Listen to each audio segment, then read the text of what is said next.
In today's landscape, I think that it is more important than ever to be able to measure the impact of your content and then make the data-driven decisions that will optimize your business. And if your business is not growing, it is dying.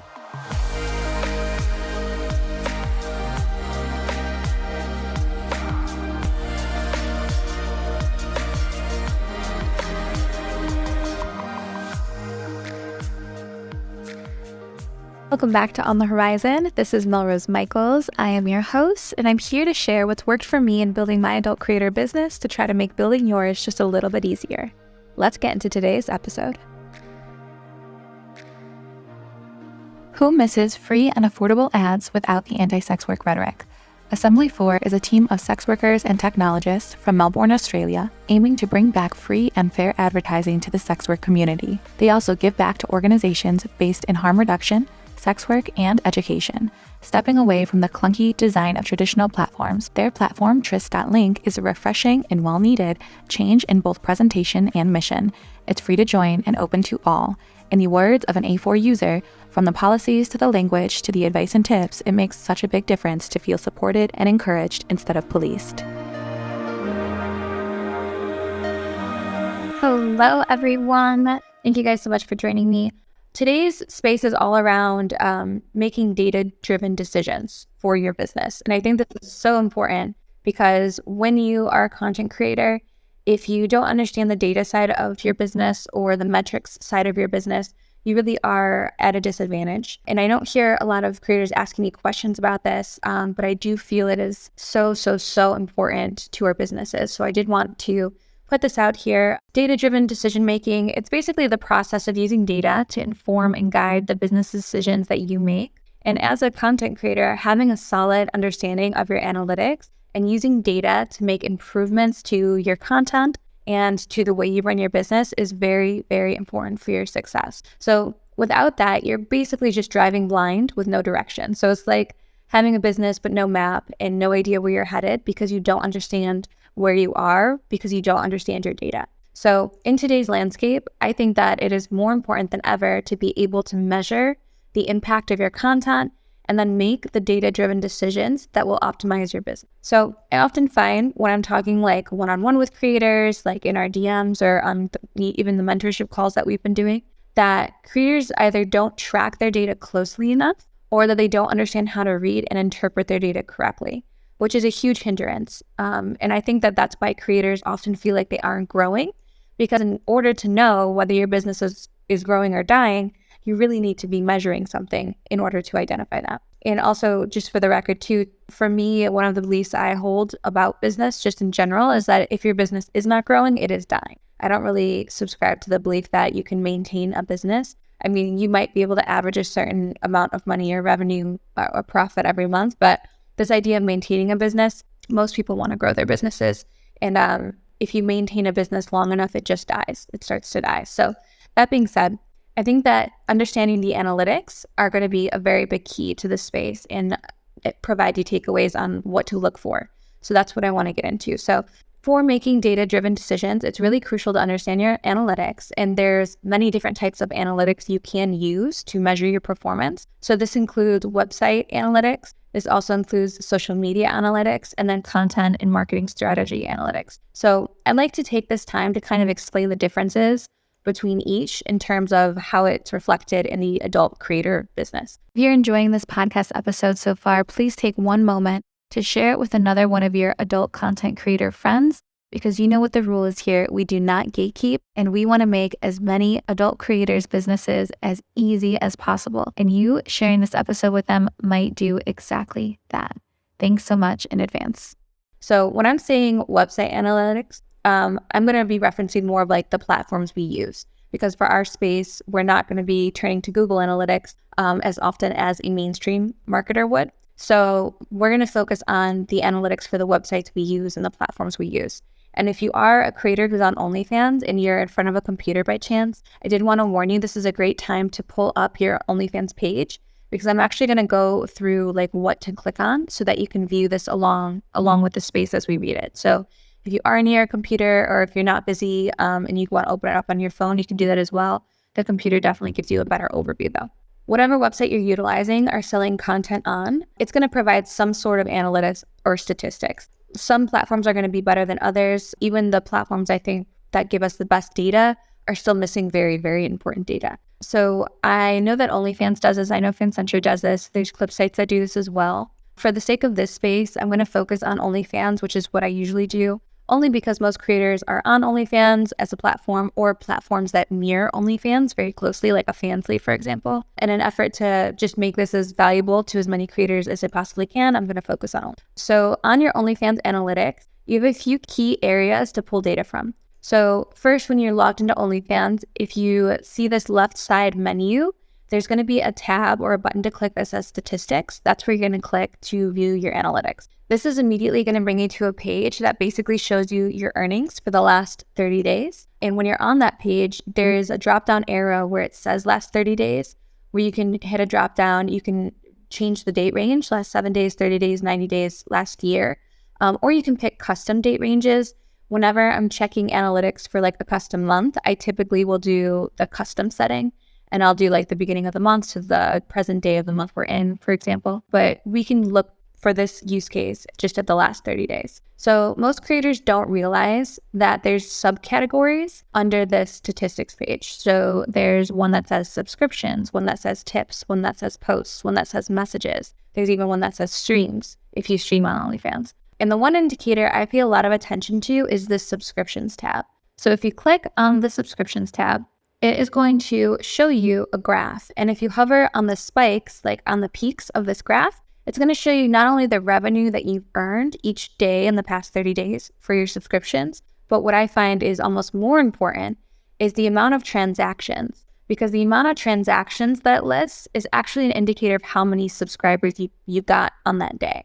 So this is a good indicator of the subscribers you're pulling in on average, and you can see that when you hover over these various peaks. Keeping an eye on the amount of new subscribers can kind of tell you a few key things about the health of your business, at least for your fan site business. So it'll tell you if the traffic that you've been buying, say you've been spending money on shout outs, for example, if it's being effective. It'll tell you if you're putting effort into social media promotion, like say you're posting a lot of reels or Instagram stories with a link or a link tree or a landing link to your Instagram story, or posts on Twitter with your OnlyFans link. This area under your statistics for your subscribers and paying attention to those transactions, it's going to tell you if those efforts are effectively bringing you new subscribers. And because I know so many creators, they feel that not having enough subscribers or not getting enough new subscribers is a very challenging obstacle for their business. It's very important that you recognize and you look into this data to see, okay, what does the average day look like? Do I get 30 new subs a day? Do I get 10 new subs a day? Do I get 5 new subs a day? Because then when you go and try to improve these efforts, like say one of the things I often suggest is going into your Twitter DMs and writing back to fans who have already written you asking for things for free or for, whatever they ask you. Writing them back and sending them your OnlyFans link, because you can send it in Twitter and you can write a nice, enticing, persuasive message to those fans to get them to sign up for your page. Without it being, detrimental to your social, because it's just Twitter. Doing those and then checking your analytics to see how many subscriber transactions you have, that's going to indicate if those efforts are actually working and being effective. So making sure that you know how to identify this and look at this is really, really, really important. So the next thing I want to go over is if you click on the overview tab at the top of your statistics page, this is going to be someplace that you can compare your current month's revenue to your past months. And this is a really easy way to check the health of your business revenue-wise. And I say this with the caveat that this can often be very, very deceptive. Most creators are assuming the health of their business by checking their statements or checking this overview tab on their statistics, where they just compare the revenue from one month to another. But this can be deceptive. So for example, one month you may have had really good revenue because you had like a whale tipper that you wouldn't have normally had. And that can be deceiving, because what if that tipper's subscription ends or they cancel it and they don't show up next month? You're going to see that data and view that data as, oh, this next month I'm down so much in revenue, but you're not going to attribute it to one subscriber you didn't retain.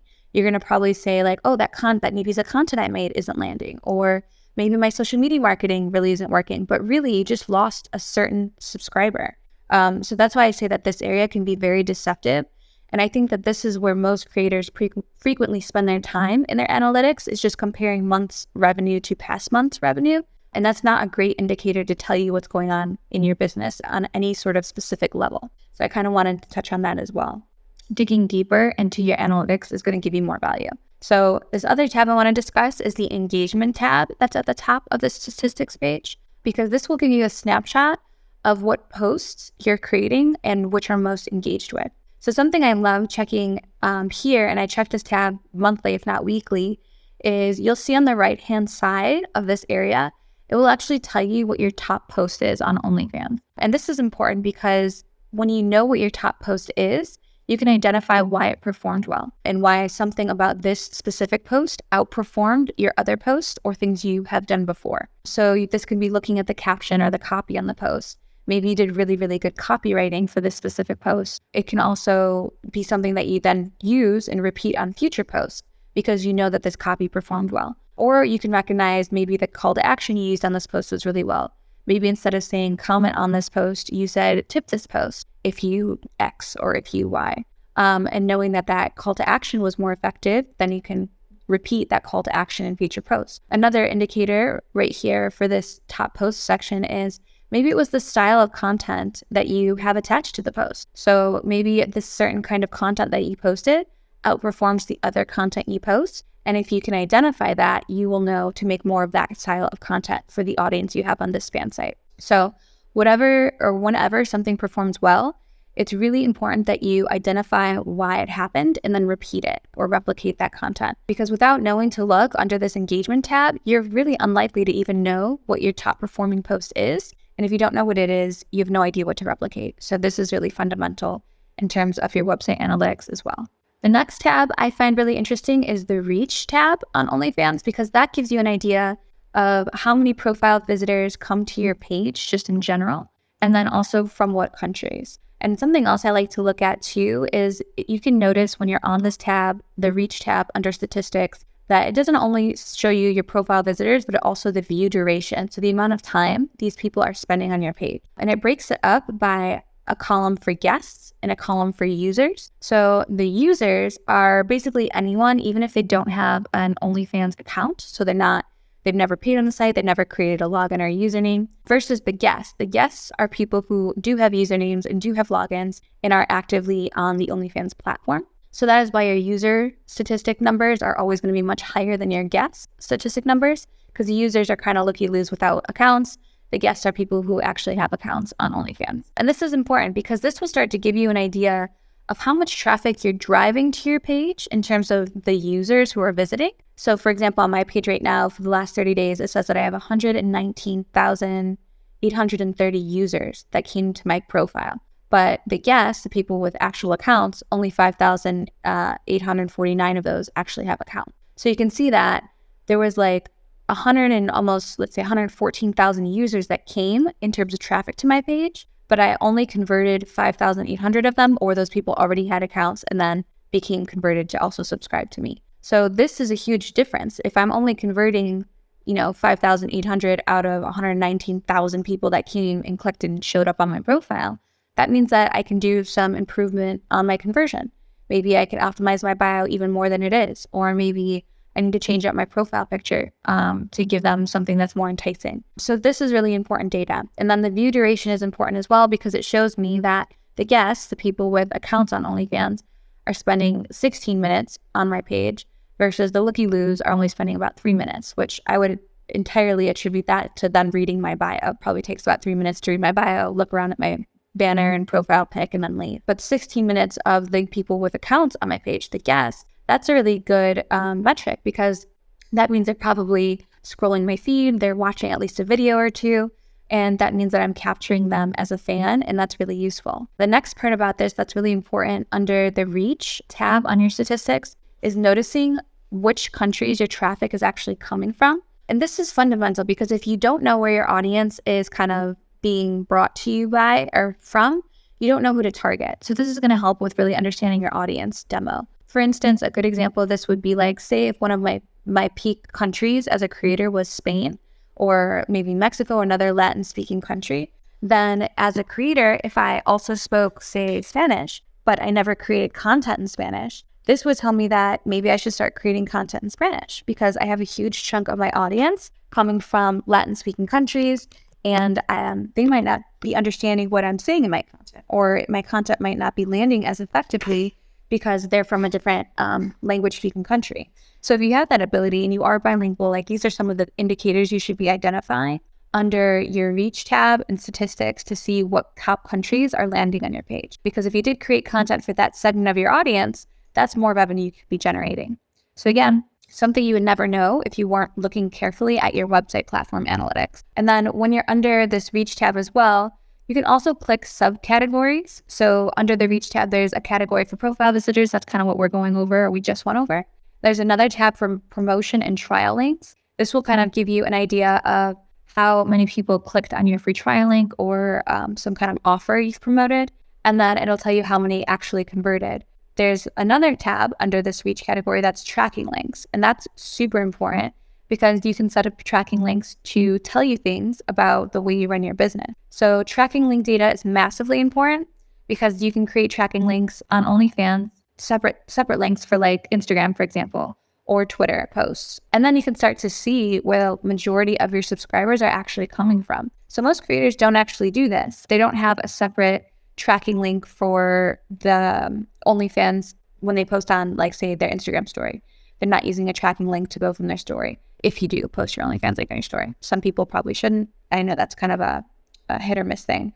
But another example is like Twitter posts. When I post to my Twitter, instead of using just your regular OnlyFans link, you should be using a Twitter tracking link. Because this is going to tell you where most of your subscribers are coming from. Are they coming from when you post on Twitter? Are they coming from when you post to your Instagram story? Are they coming from some other platform or socials that you use, maybe Reddit? So creating tracking links specific to each social platform or each area where you promote is really useful because it will start to tell you where your fans and subscribers are coming from. And it's important to know where your fans and subscribers are coming from because then you can focus making social media content for only or particularly that platform that's converting the most subscribers for you. So if you do tracking links and you find that Instagram's converting highly for you over Twitter, maybe it's more important to make reels than it is to make really engaging Twitter posts for promotion of your platform. Or the opposite, maybe you're getting most of your subscribers from Twitter based on your tracking link you made for OnlyFans. And then it makes sense to focus creating really great Twitter posts to drive conversions than spending time making reels or Instagram posts. So simply because you don't know, or you might not know because you don't have tracking links set up, you might be misusing your time as a creator into where you're focusing your promo efforts and your marketing efforts. So knowing this can really change and shift the way your business moves. Because all this comes down to, again, is if you don't know or if you're not tracking, you really have no idea. So the last really important tab I want to talk about is this fans tab. Again, this is the fans tab under your statistics on OnlyFans. And because this tells you really who your big spenders are. So who you should prioritize in terms of attention, and who to reward extras to ensure that they're having the best possible experience on your page. I don't see enough creators focusing on the experience for their fans. It's almost like we've kind of built this ecosystem of like, here's my platform, here's my content, I hope you like it, give me money, versus like, how can I really make this experience special for you? How can I make this so important to you that instead of canceling your subscription for me, you're going to cancel your subscription to Hulu because you really enjoy what we're doing here. So focusing on this fans tab and really getting to know who your top tippers are, who your top spenders are, and making an effort to give those people specifically the best possible experience or extra freebies or extra goodies, anything to keep them on the page for as long as possible, which is a metric of retention. This is very important because those people are going to be the ones that spend and support you the most. And knowing who they are is going to be the only way to make sure you're keeping those people very, very happy. So that kind of summarizes what you'd be looking at or considering in terms of website analytics and platform analytics. And now I want to move on to social media analytics because this is another fundamental important part of our businesses as adult creators. So we obviously use social media analytics to track metrics and engagement. So things like reach, things like click-through rate, if you're creating for YouTube, for example. Instagram, Twitter, and TikTok all provide analytics for you under, like, if you have a creator account for them, that you can use to drive your decision making. So these pieces of data should be letting you know, who makes up your audience, what percentage is female versus male, what the peak posting time for your accounts are, how long people watch your TikToks or your Reels for. Maybe like that's a great indicator of figuring out if you need a better hook in your videos. Hooks for TikTok or for Reel content are like the first words you say that get people to stop scrolling and listen to the rest of your video or your TikTok or Reel. So if you realize in your data that people aren't watching your videos for more than 2 or 3 seconds, that probably means that you need a better hook. So these are all things that the data can tell you if you know how to look for it. Another social media analytic metric is to monitor the performance of your individual posts to see which are resonating the best with your audience. So whenever you make a Reel or a TikTok or an Instagram post or Instagram story, what have you, Twitter post that performs really well, it gets a lot of impressions. It shows you analytics like how many people clicked your link, for example. That would be when that applies to Twitter posts. And if you can see which posts are resonating really well with your audience, they're performing well, then you know to take those top performing posts, especially the ones that gain you followers, and then to do your best to try to replicate and repeat that kind of post. So that would be, the kind of content in the post. Maybe it's video content, maybe it's photo content, maybe it's the copywriting of the post. Maybe it's like the sassy voice or tone you used in that post. All of these things are what you'd be paying attention to when you're monitoring the performance of your posts and figuring out which posts to replicate and repeat. A lot of creators don't realize that repetition is really in repeating or copying even what you do as a creator repetitively is how you grow. So like once you get a TikTok that crushes, try to recreate that TikTok, maybe to a new sound that's trending or to a new outfit or whatever it might be. But when you have something that works, recreating it is the best approach to double down and kind of get that same result quicker. Is just by taking what you know is working for you based on your data and then doing it again. Analyzing the times and the days that your post receives the most engagement and trying to schedule in accordance with those is super, super important. I tend to check my peak posting times for my social platforms weekly, and then I'll adjust what times I publish to match those. I would suggest doing the same thing. And then some of these platforms actually have scheduling tools and features built in now that make this easier as well. I just put out in our Telegram group, Success CEO's Telegram group, a tutorial for how to schedule Reels in IG posts because now that is built into the IG platform, which is super nice. You can also schedule tweets using one of Twitter's own products. TweetDeck is actually owned by Twitter, and you can schedule your tweets in advance using that platform. I know Twitter did release a feature where you could schedule tweets as well, but I'm not sure if they still have that or if they retracted. I'm not sure. But TweetDeck's a great alternative. So that is kind of regards to social media analytics. This next part is just about your marketing efforts in terms of how you want to set goals and define success. So like clearly define what success looks like for you, your business, and your content, whether that's like increasing platform traffic, boosting your engagement, boosting subscribers. All of these things are going to be a priority to you, but depending on what obstacles or challenges you're facing in your business, say your challenge is, getting new subs, then that data point is going to be prioritized above the rest for your business. But if maybe retention, maybe you're not keeping fans long enough on your fan site or platforms, then that's a metric that you're going to prioritize over new fans, because what use is it going to be for you to get a bunch of new fans if you're not keeping them very well? So you want to really find where the holes in your business are based on the data, prioritize the ones that need to be prioritized.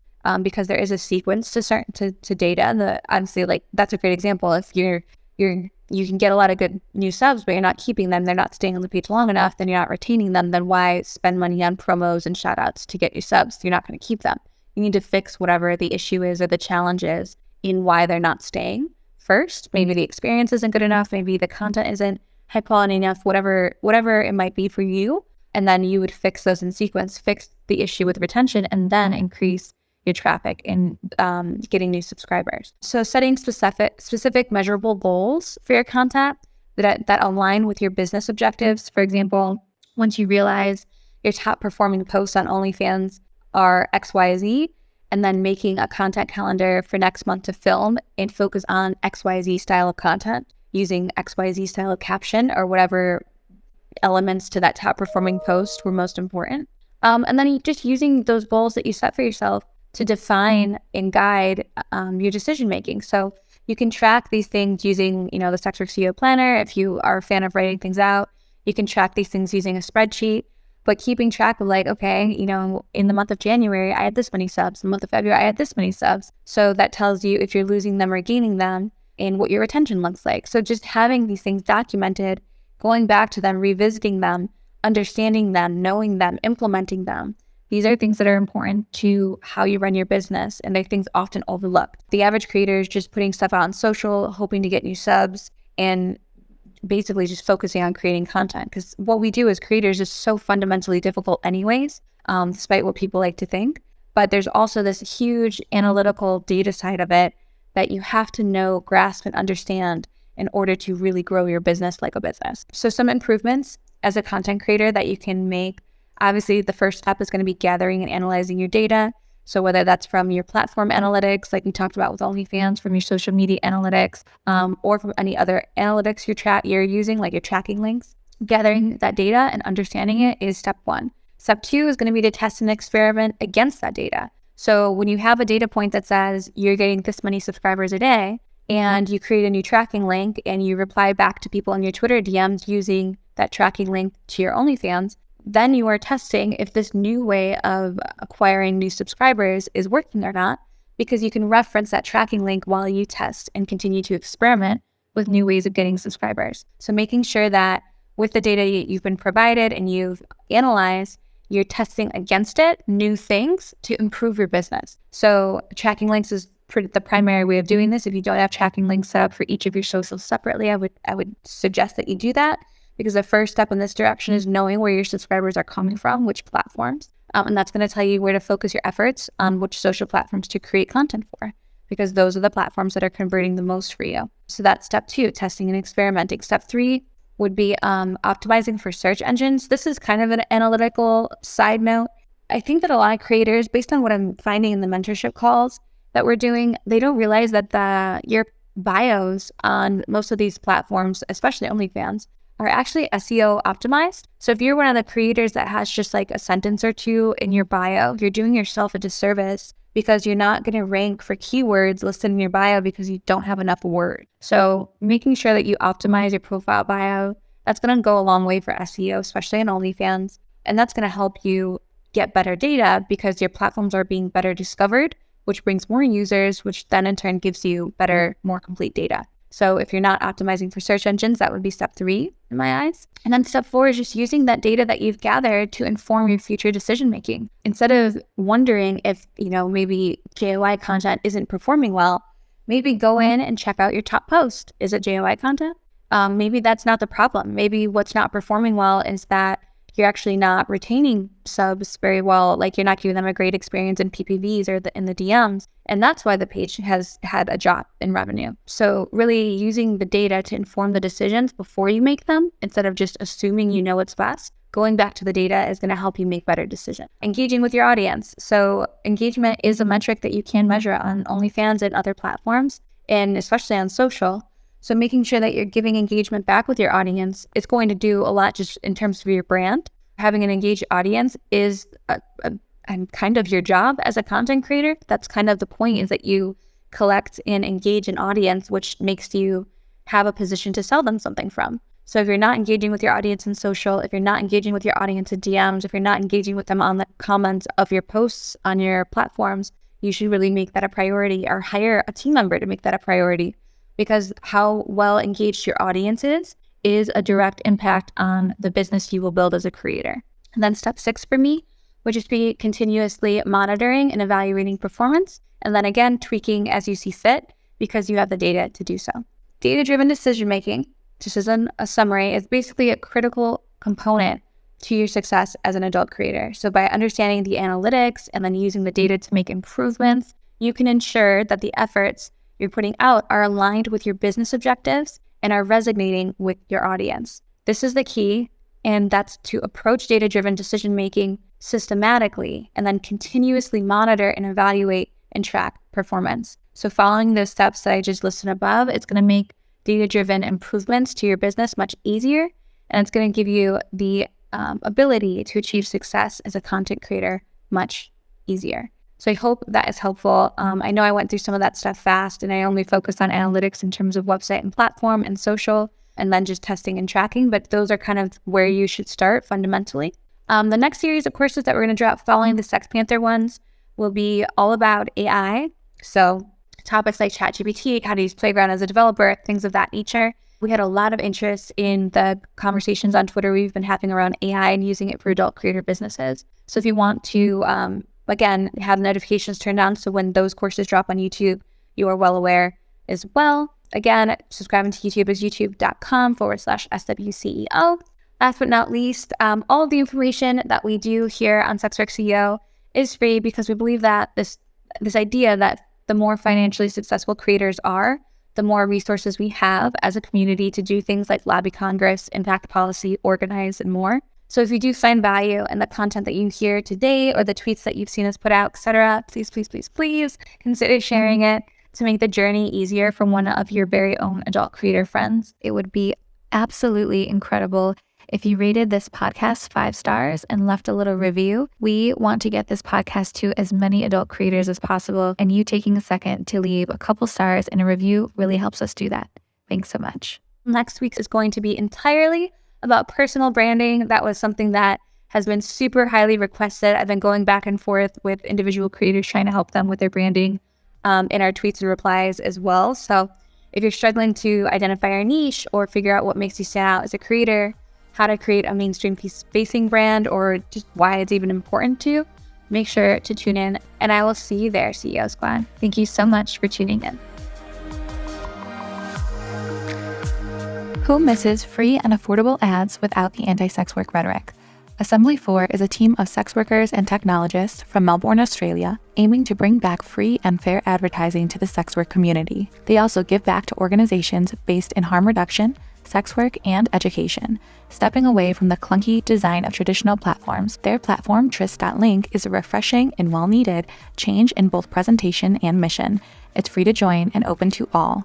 In the words of an A4 user, from the policies to the language to the advice and tips, it makes such a big difference to feel supported and encouraged instead of policed.